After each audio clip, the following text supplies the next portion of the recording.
Nii, ja Keila jaam siis teiselt poolt. Paistab vana Keila jaama kaubaait.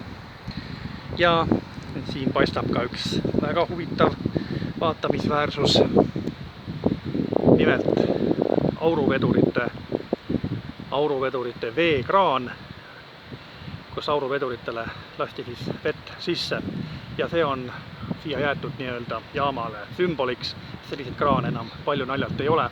On veel Tapal vist isegi ja veel mõnes vanemas jaamas. Aga siin on ta siis Keilas ja siin on ta jäänud selliseks veekraaniks, kus siis vedurid võtsid maa vett.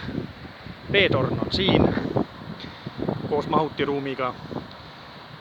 Peaks ütlema, et Keilas on tegelikult kaks veetorni. Üks on siis raudteeveetorn ja teine on linnaveetorn. Ja mis asub siis keset linna.